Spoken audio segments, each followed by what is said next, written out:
D'avance pour ce que tu vas faire à partir de ce soir dans cet enseignement. Merci mon Dieu. Sois béni, Jean-François. Amen. Amen. Ça va suffire.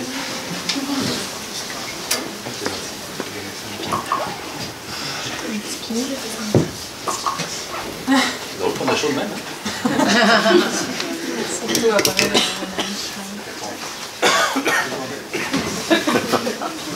Alors, ça va bien jusqu'à maintenant? Oui. À travers cette folie, est-ce que vous avez retenu quelque chose de beau peut-être, de profond? Oui? Un petit mot ou deux peut-être?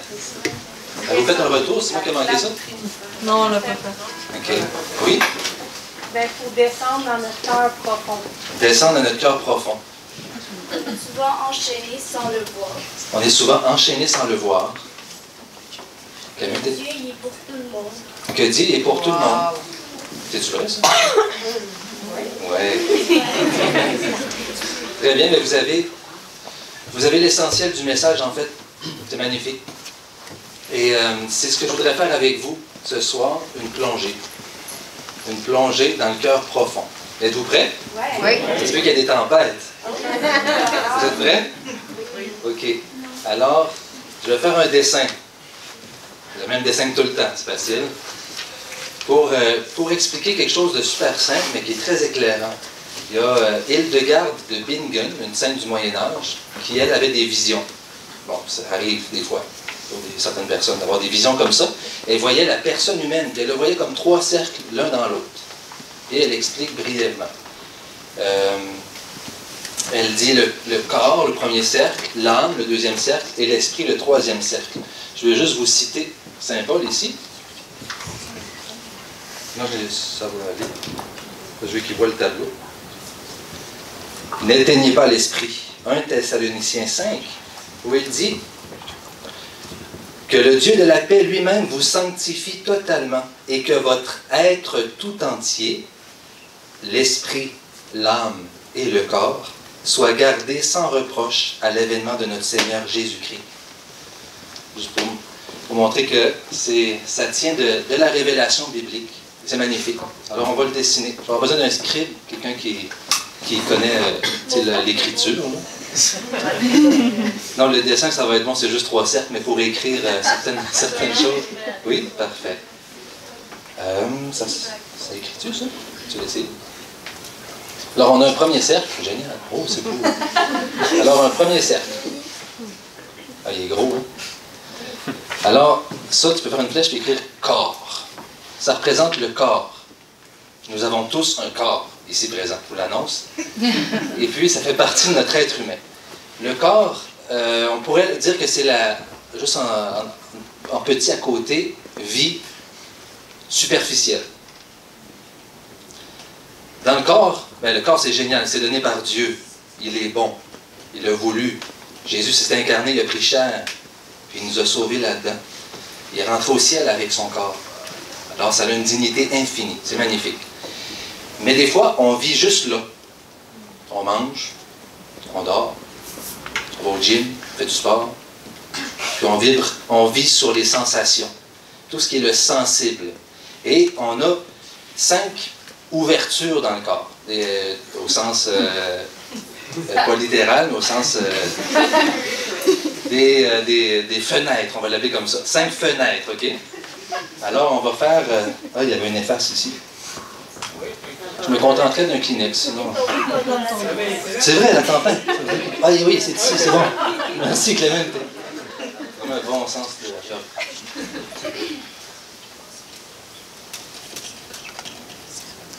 1, 2, 3.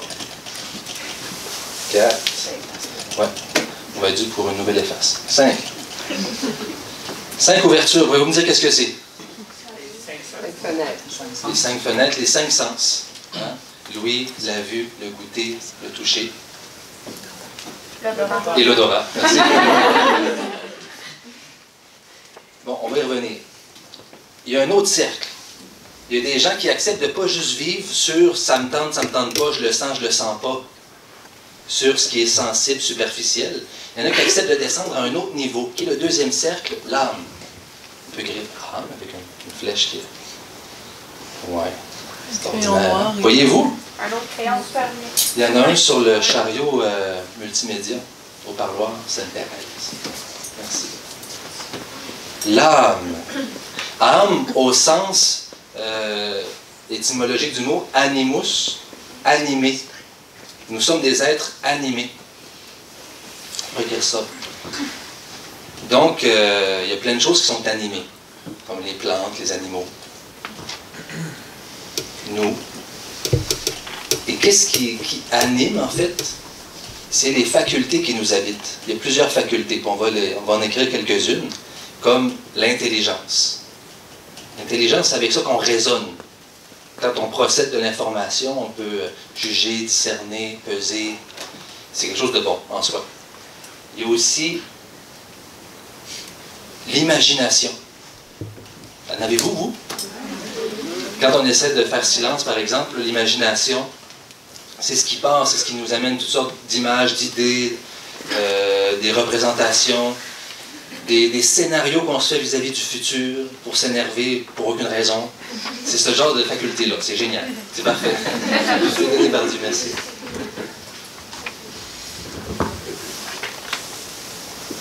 Merci. Merci. Alors, à part l'imagination, on a aussi l'émotivité. C'est une faculté. Peut-être vous n'avez pas de ça, là. En tout cas, Tibi et Alfred, ils n'ont eu tantôt. Les émotions. Les émotions. Est-ce qu'on peut en nommer ici des émotions?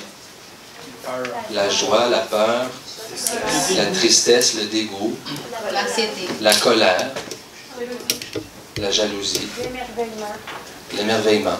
C'est des choses qui provoquent. Comment? L'empathie. C'est des choses qui sont naturelles, qui montent en nous. Et c'est une grande force, hein? Je veux dire qu'il y a de l'énergie dans des émotions. Moi, ça m'arrive d'en avoir, puis je suis bien épuisé après. Ensuite, on a la mémoire. Ça, c'est ce qui enregistre les choses comme un disque dur. Des fois, il y a des souvenirs du passé qui nous reviennent. Il y a aussi les formules mathématiques qu'on a appris à l'école, ça peut être pratique. Hein? Mais tout ça. Et aussi l'affectivité, le domaine de nos affections. Vous voyez la distinction entre émotion et affection? Quelqu'un peut provoquer de la peur, ça ne veut pas dire que j'ai de l'affection pour lui, vous comprenez? L'affection, ça c'est quelque chose qui va attacher les personnes les unes aux autres. Hein, je vois cette personne-là, puis j'ai le goût d'être présent, d'être à l'écoute, d'être proche. Une bonne chose. Tout ça c'est donné par Dieu. Hein? Je pense qu'on en a assez. Alors ça, on pourrait écrire aussi à côté d'animer, là, la vie intérieure ou encore la vie psychologique. C'est un autre niveau. Le niveau physique, là, c'est super. Il y en a qui acceptent de descendre à ce niveau-là. Et tout en vivant, d'aller voir qu'est-ce qui se passe à l'intérieur. D'être au courant que tout ça, ça bouge. Des fois, on ne s'arrête pas, on n'est même pas au courant de ça. De nos émotions, de ce qui monte dans notre tête, pourquoi, qu'est-ce que ça fait là, puis comment que je gère ça. C'est important d'apprendre à le faire. Mais jusque-là, il n'y a rien qui nous distingue des animaux. Les animaux aussi ont des facultés, comme celle-là. Ils ont un corps. Il y a quelque chose qui nous distingue nettement des animaux, c'est le troisième cercle, qu'on appelle l'esprit. Tu as compris le principe?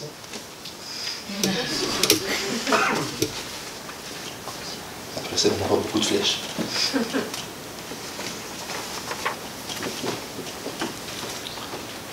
L'esprit, ou au sens biblique du terme, c'est le cœur profond. Le cœur profond. Alors, qu'est-ce qu'il y a là-dedans? Il y a une faculté super géniale qui s'appelle la volonté. C'est là que je peux décider. Et ça, les animaux, les plantes ne l'ont pas. Ils ont le cerveau, un cerveau reptilien qui va lui dicter des choses selon des programmes neurologiques intégrés d'avance dans l'ADN, qui vont lui dicter quoi faire comme un chemin de fer. C'est ça qui suit. Il ne peut pas décider autre chose. Mais par contre, il peut avoir de l'affection, une mémoire, de l'émotivité, de l'imagination, de l'intelligence. Les animaux ont tout ça. Mais ils n'ont pas la capacité de faire des choix. Et la capacité de faire des choix, savez-vous c'est quoi? C'est là que va se jouer la liberté. Je le fais-tu, je le fais-tu pas? Je choisis ça, je choisis pas ça. C'est le lieu de la liberté. Et des fois, on pense que la liberté, on la trouve dans le premier cercle. Est-ce que je peux faire ce que je veux, comme je veux? Je suis en santé, je suis en forme. On peut traîner nos chaînes. On peut avoir plein de grammains là, dans nos filets. Super, j'ai bien fait de t'engager. Voilà. Ici se termine ton office. Merci.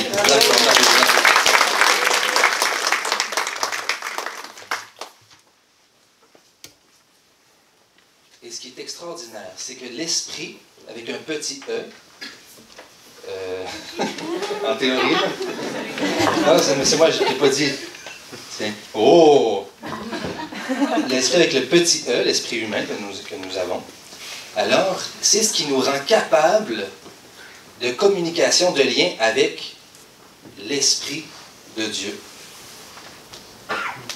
Pour entrer en relation avec un esprit, ça prend un esprit, comprenez?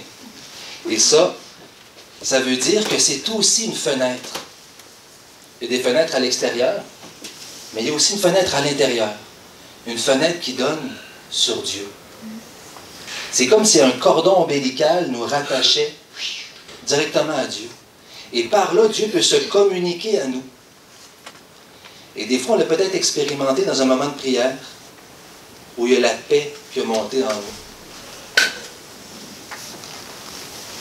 C'est déjà arrivé peut-être? Oui. Et on sent que ça ne nous tombe pas du ciel, que ça ne rentre pas nécessairement dans le sensible, mais que ça monte en nous. Ça nous est donné de l'intérieur. Ça, c'est Dieu. L'affaire, là, c'est que souvent, nous, je vais prendre le rouge en souvenir de ma script. Alors, nous, souvent, ce qu'on va faire, là, vous reconnaissez cette chose-là? C'est une télévision cathodique. Il y en a qui n'ont peut-être pas connu ça, là. Dans le temps, les télés ressemblaient à ça, OK? Alors, je regarde un programme de télévision. Qu'est-ce que ça fait, ça? Ça vient frapper mes yeux. OK? Est-ce que ça arrête là? Non? Ça continue jusqu'ici? Dans le nerf optique. Je travaille dans une clinique là, de psychiatrie. Bon. Merci pour la... C'est vrai. Alors, ça va rentrer directement dans les facultés de mon âme. Parce qu'après ça, je peux m'en rappeler de ce que j'ai vu. Ah, c'est rentré dans la mémoire. Ça peut m'avoir fait vivre des émotions. C'est tellement cute. Non, mais c'est vrai. Je regarde quelque chose, puis ça fait réagir tout ça dans moi. C'est impressionnant, hein? Ça sort d'une télé catholique. Alors, pour montrer comment ça a de l'influence dans ce qu'on regarde, ou encore ce qu'on écoute, ça aussi, ça vient alimenter toutes mes facultés. Ça va influencer ma façon de réfléchir, ça va remplir mon imagination, ça va me faire vivre des émotions liées à ce que j'écoute ou je vois. Ça va rentrer dans ma mémoire, ça ne sort pas comme je veux. Puis, ça vient aussi modifier mon affectivité. C'est intéressant jusqu'à maintenant? Qui dort? Levez la main. Annie, ça va, mais ça, tu peux, c'est correct. Tu l'as déjà entendu. Alors, on vit, la plupart du temps, en se référant à ce qui rentre de l'extérieur vers l'intérieur. Et on peut vivre comme ça longtemps. Puis on va vivre seulement à partir de ça. Comment les gens me regardent. Qu'est-ce qu'ils disent de moi. Si le Canadien de Montréal a gagné ou non. Tout ça, ça va influencer nos facultés, puis on en reste là. Et quand on est dans cet état-là, qu'est-ce qui arrive? On essaie de faire, mettons qu'on essaie de prier. Quand on prie, qu'est-ce qu'on fait? Ça, c'est le premier grand O spirituel, l'oraison rencontre. Quand j'essaie de rencontrer Jésus, qu'est-ce que je fais? Je ferme les yeux. J'écoute plus rien. Je ne touche à rien. Je ne fais rien. C'est comme si je fermais toutes les fenêtres. Je mange pas des chips. Je mange même pas de chips. Ah, mais c'est important de fermer celle-là aussi. Alors, là, ça m'a tout mêlé. C'est vrai que non. Le grand haut, le grand haut. Le grand haut, l'oraison rencontre, merci. Alors, quand on prie, c'est comme si on ferme toutes les fenêtres, puis qu'est-ce qui arrive? On rentre à l'intérieur. Mais ici, la plupart du temps, c'est une forêt amazonienne. C'est une jungle. Non, c'est vrai. ça pousse en friche, on s'en occupe pas. C'est impénétrable. Puis, à part de ça, il se rajoute toutes sortes d'affaires comme des blessures. Je ferme les yeux, puis je revois une image qui me trouble. Après ça, la parole qu'on me dit hier, tout ça, ça remonte. Et qu'est-ce que ça fait? Ça fait réagir. J'ai peur, je ne suis pas à l'aise. Qu'est-ce que je fais? OK, là, je suis correct. Je peux écouter la TV, je me distrais. Je me distrais de quoi? De ce qui se passe à l'intérieur. Dans l'oraison rencontre, là, on ferme les fenêtres et qu'est-ce qui se passe? Jésus dit, regarde ça. C'est pas assumé. Regarde ça. Tu saignes en dedans, puis tu le sais même pas. Je veux te guérir. Regarde ça avec telle personne. Moi, je pourrais faire quelque chose pour t'aider. Tu me l'as-tu demandé? Jésus, il veut nous aider à faire du ménage dans notre forêt. Ça devienne un beau jardin anglais, tout bien carré. Non, il peut y avoir toutes sortes de jardins. Mais de fait, c'est vraiment un jardin. Vraiment comme un jardin. Puis on essaie de l'arroser de l'extérieur. Et qu'est-ce qui arrive quand on essaie juste de vivre à partir... On a un trou infini. Ça, c'est une fenêtre sur Dieu. Pensez-vous que ça peut être rempli? Ça débouche sur l'infini. Alors, on essaie de remplir ça. Avec ça. Vous comprenez? Puis ça, les chips. Ça ne marche pas. Qu'est-ce qui se passe ici? Les facultés, l'âme, là, ça devient comme un raisin sec. On devient sec, pour vrai. Parce que cette eau-là n'a pas d'engrais. Cette eau-là ne donne pas la vie. Ça ne veut pas dire que c'est mauvais, il ne faut plus jamais regarder la TV, c'est pas ça que je veux dire. Mais il ne faut pas vivre seulement à ce niveau-là. Soit ça devient comme un raisin sec, notre âme, ça shrink, ou bien ça devient comme lourd à l'intérieur, gras. Notre âme est grasse. Ça, c'est vrai, puis on la porte, on a beau être super en forme, on la porte lourdement. Vous avez peut-être déjà vécu ça. Et goinfré, comment on dit ça? Gavé. Et gavé de patentes qui la rendent obèse. Ça arrive. Et puis, le pire là-dedans, c'est qu'on finit par perdre la capacité de rentrer là, dans l'esprit. C'est tellement le désordre là-dedans. Puis des fois aussi, s'ajoute à ça des dépendances. Pas nécessairement à la drogue, l'alcool, puis tout ça, donc des petites dépendances. De rien du tout. Dans une relation, dans une émission de TV, dans tout ce qu'on a tiré du filet tantôt. Ça ne prend pas grand-chose. Une petite attache. Une chose qu'on préfère à Jésus. C'est assez pour créer une sorte de barbelé ici. Mais là, c'est quoi qui est là? C'est quoi qui se trouve là-dedans? L'amour. C'est la faculté de la volonté. J'ai plus accès à ma volonté. C'est ça qui arrive. Je prends l'exemple d'un alcoolique. Il s'en va au bar, je veux boire. Il pose un acte de volonté. Donc un acte de, entre guillemets, liberté. Il choisit ce qu'il va faire.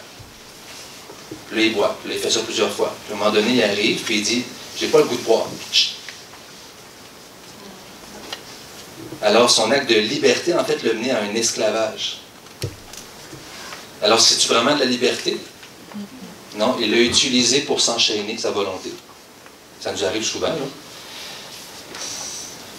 C'est pour ça que la liberté, c'est de choisir ce qui nous rend plus libres encore. Donc, choisir Dieu. Parenthèse. Donc, je n'ai plus, à un moment donné, dans nos attaches, dans nos dépendances, on vient qu'on n'a plus accès à notre liberté, à notre volonté. Même si on voudrait prendre une décision, on n'y arrive pas. Je sais que cette relation-là est toxique, mais je ne suis pas capable de m'en défaire. Ça nous arrive-tu, ça? Ça veut dire qu'on est enchaîné. On n'est pas libre. On a beau pouvoir faire tout ce qu'on veut, on a beau être milliardaire, puis faire tout ce qu'on veut, comme on veut, quand on veut. C'est-tu vraiment ça, la liberté? On se rend compte que non. Hein? Donc, comment faire? Ben justement, une année sainte, une porte sainte, un passage. On va prendre un refrain avant la suite. Je suis Comment d'accord. faire? Tout le monde attend ça. Oui. C'est vraiment... Merci. C'est Jésus, je te trouve ça.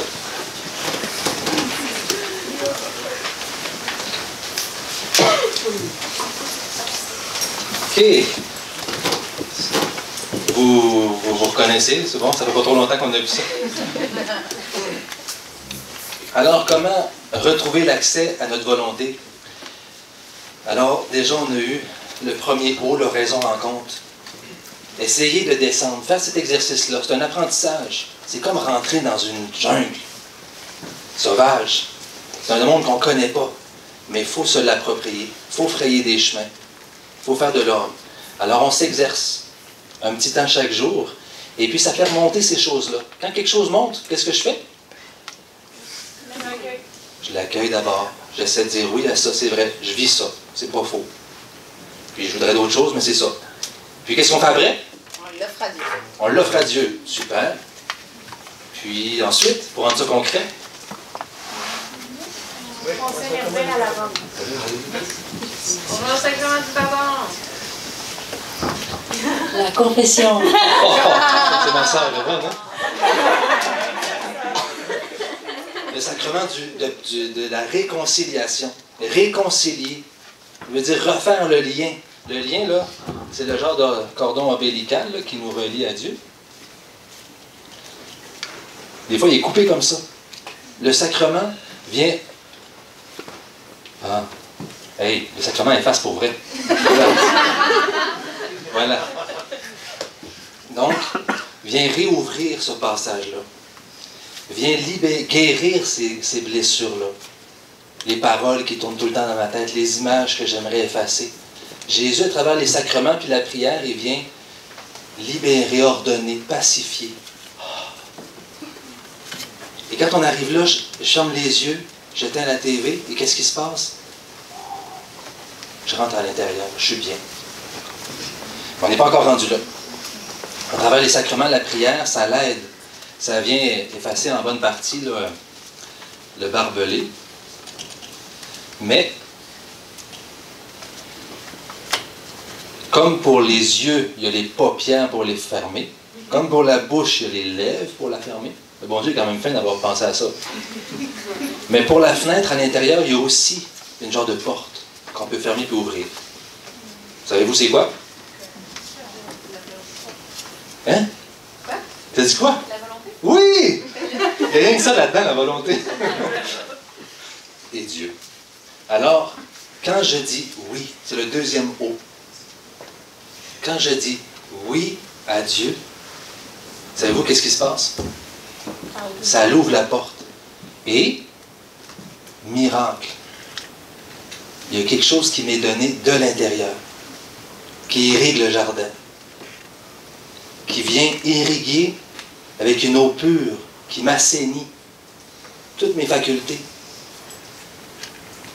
Et ça peut être la paix. Ça peut être de la joie. Pas le plaisir sensoriel qu'on peut ressentir et qui est vraiment génial, mais très limité. Mais la joie qui part pas, la joie profonde. C'est pas ça qu'on veut.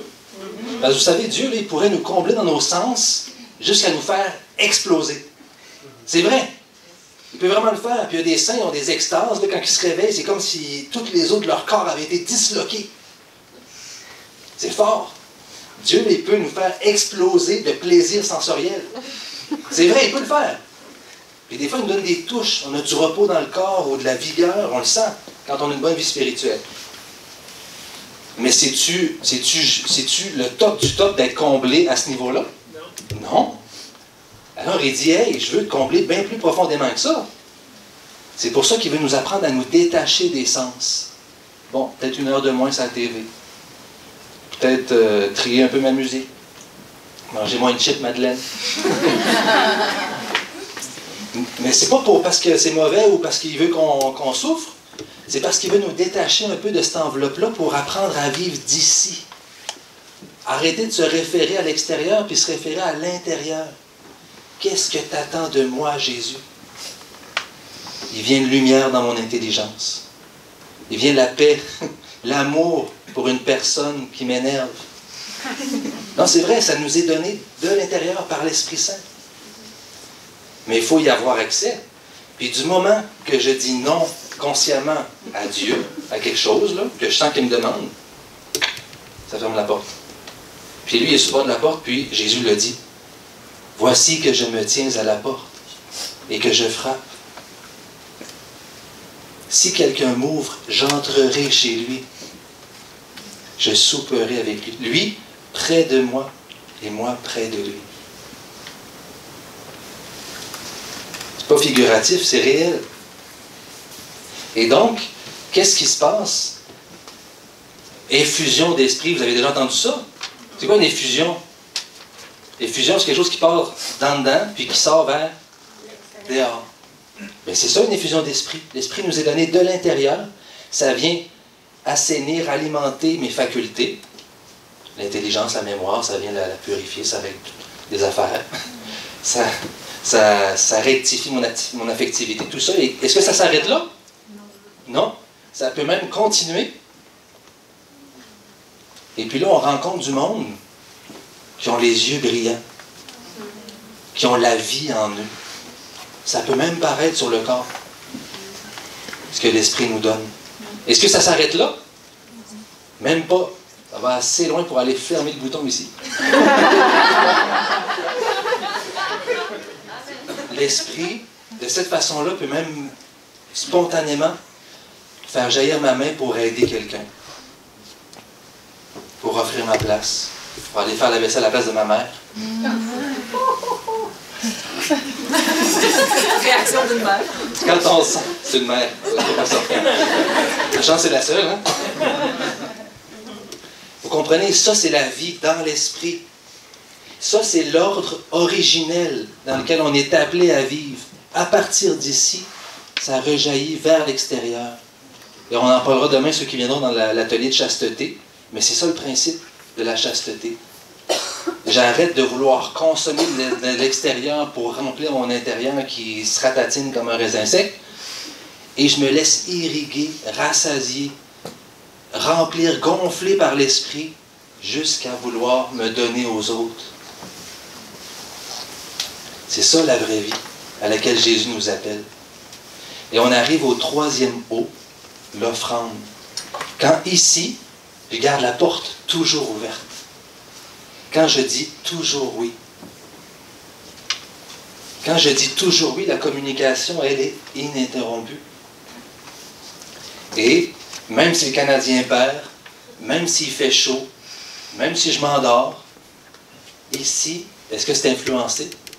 Non. C'est comme la mer, on a vu une tempête tantôt, ça brasse. Ça brasse, je vous dis. Mais au fond de la mer, est-ce que ça brasse? Non. Non. Eh bien, c'est comme ça que ça se passe. Même si ça brasse à l'extérieur, ici, on a la paix, on a la joie. Il y a quelque chose de stable. Regardez les prisonniers dans les camps de concentration, Maximilien Kolbe. Les gens étaient en train de mourir, puis lui, il donnait son petit bout de pain au voisin. Lui, il vivait là. Il vivait là. Et c'est là qu'on trouve le fameux rocher. Jésus devient notre stabilité. C'est beau, hein? Oui. Ben, en tout cas, moi, je trouve ça beau. Très beau. Marc-Antoine, j'ai vu que tu as fermé les yeux. Ah, c'est ça, tu pries, là, c'est la contemplation, c'est bon. OK. J'avais une feuille avec des points, je ne voulais pas oublier dessus, mais avez-vous des commentaires sur ça, jusqu'à maintenant? C'est très, très beau. Des questions. Des questions. Tu l'as dit. François? Oui, il y a eu plein de mains, on va y aller de gauche à droite. Oh ben. Les trois O de la vie filiale, l'oraison rencontre, les temps d'intimité avec Dieu. Deuxième O, les oui d'amour. Je n'ai pas parlé beaucoup, ça. C'est ça. Il faut que ça soit concret. Quand je dis oui, c'est un combat, hein? Entre le vouloir vivre ici et le vouloir vivre ici, il y a une zone de choc entre les deux. Là. Dans la forêt, ça brasse. Mais mes oui d'amour vont faire prendre du terrain.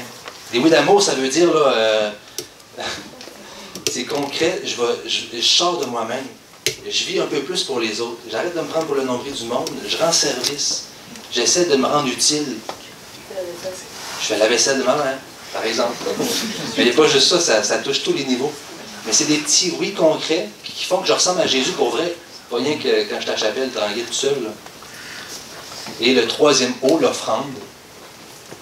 Quand notre vie elle est offerte, on veut juste dire oui à Dieu, à son projet. Puis l'affaire, c'est que bien longtemps, on peut vivre en disant non, en voulant notre propre bonheur, en voulant remplir ça nous-mêmes, en ayant nos propres projets, des bons projets. Demain, on va avoir un témoignage de quelqu'un qui voulait travailler pour Dieu. C'est-tu beau comme projet, ça? Le bon Dieu, il l'appelait à quelque chose de spécifique. Il disait non.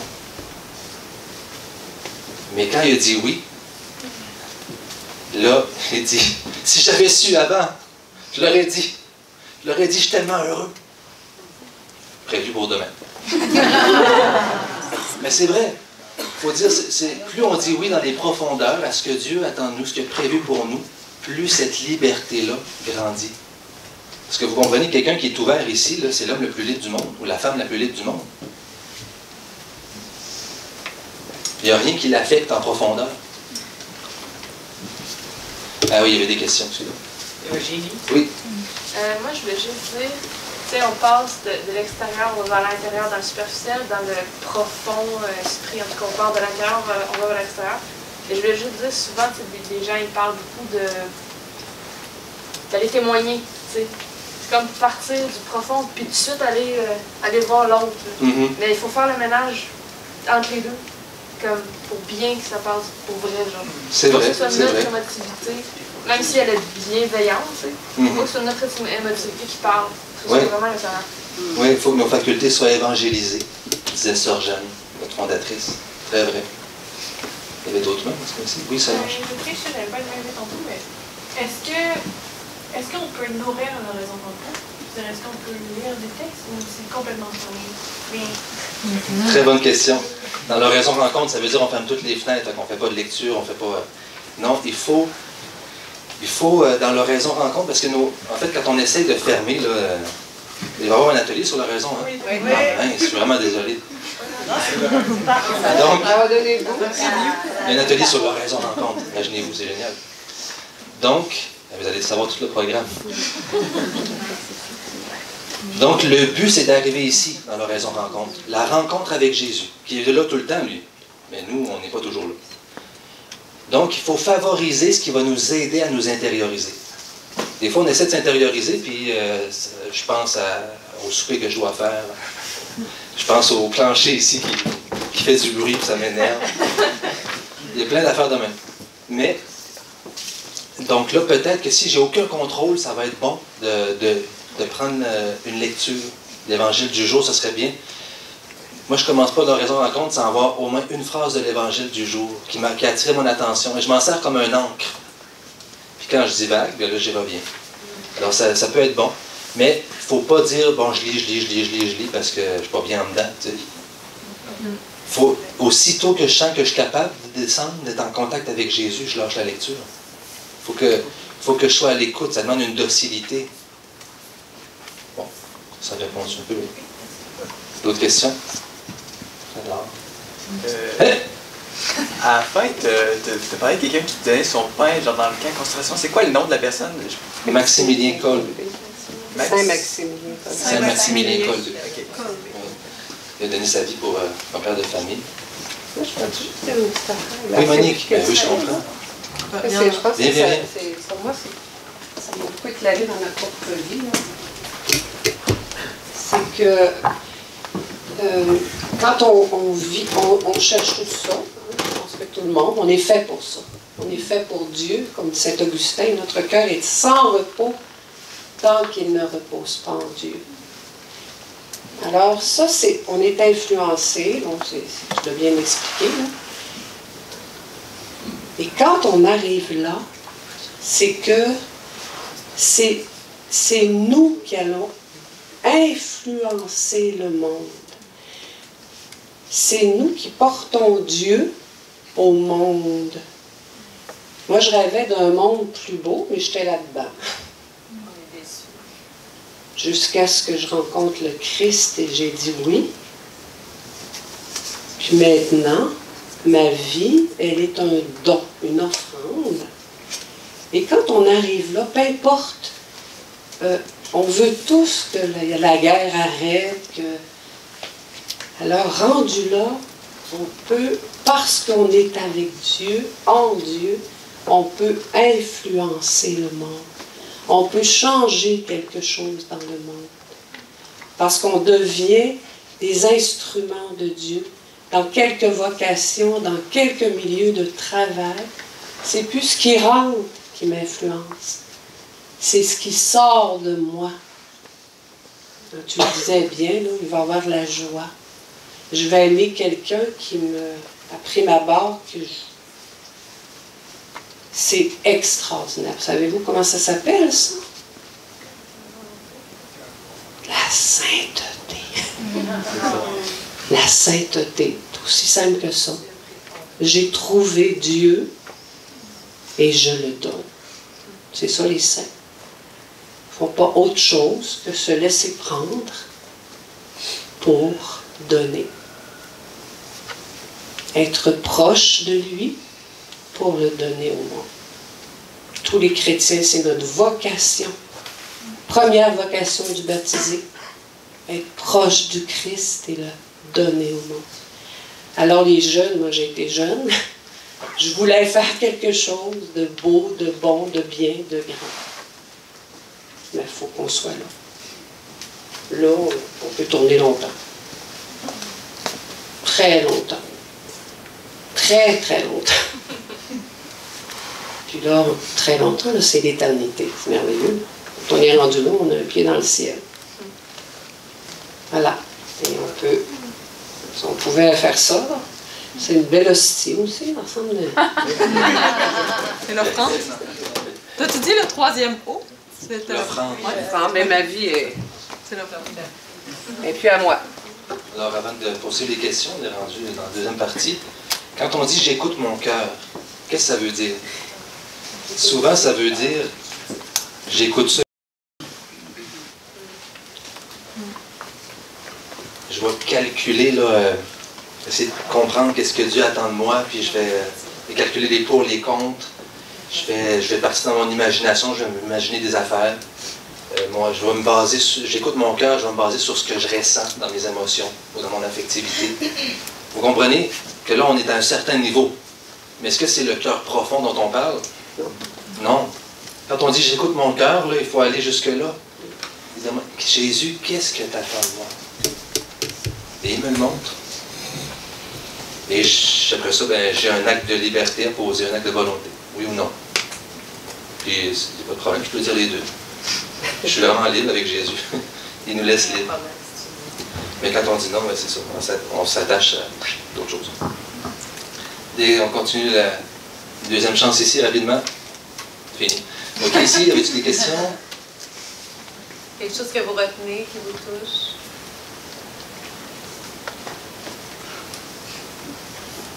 C'est profond, ça. Donc, si vous voulez, on va prendre 5 minutes. Puis on va essayer d'entrer à l'intérieur. Et je vais vous guider juste pour cette petite étape-là.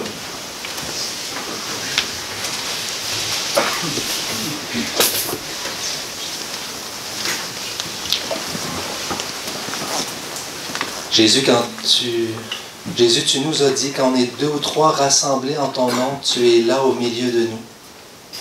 Jésus, tu es là au milieu de nous. Et Jésus, pour te rencontrer, je veux fermer mes yeux.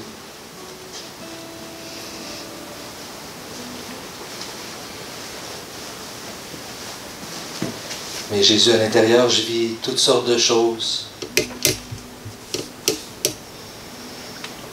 J'ai des peurs, du bruit.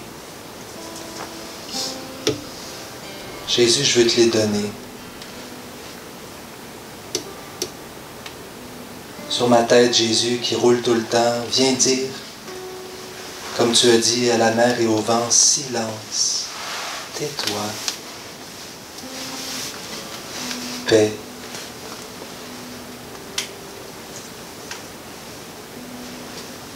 Mais Jésus, il y a toutes sortes de choses qui montent aussi. Des choses que j'ai vécues aujourd'hui. Des choses qui m'inquiètent pour les prochains temps.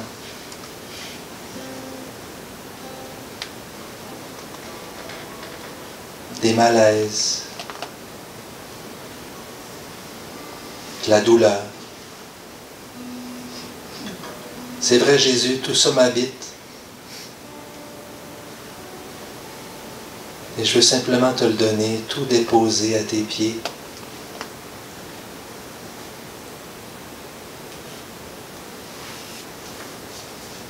Jésus, je n'ai pas le contrôle sur ça. Mais toi, tu l'as.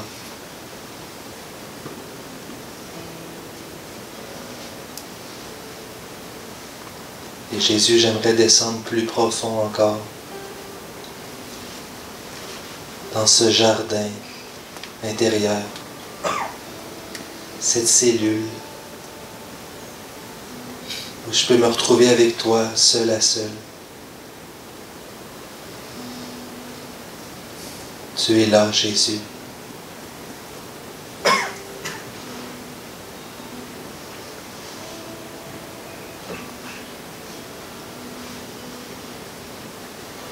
Je veux juste être avec toi, près de toi.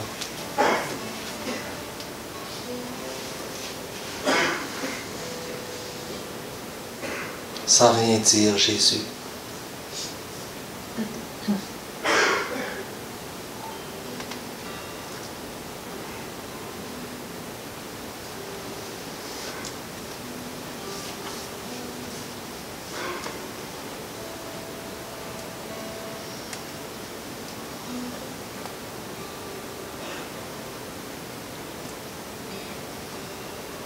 Jésus, fais que cette paix que je goûte maintenant puisse se répandre dans tout mon être. Fais qu'elle puisse guérir, assainir, comme un baume, Jésus, sur mes blessures.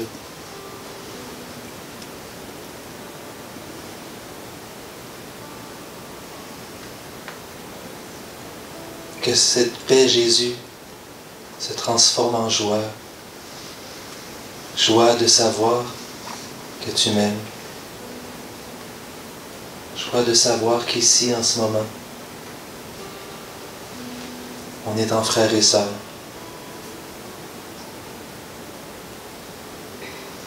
Que cette joie, Jésus, gonfle mon âme. Qu'elle raffermisse mon corps.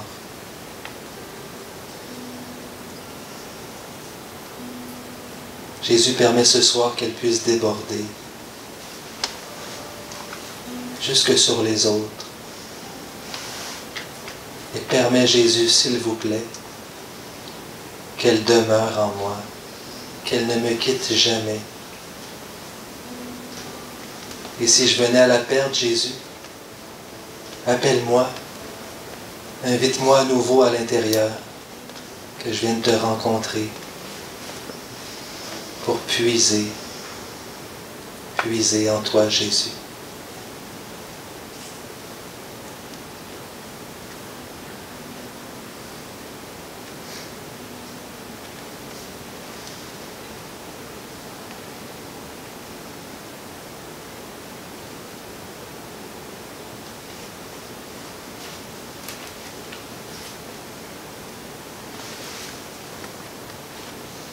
Merci Jésus pour cette belle expérience. Merci pour la suite de cette soirée aussi. Merci pour tout ce qu'on a entendu. Merci d'être avec nous. Amen. Amen.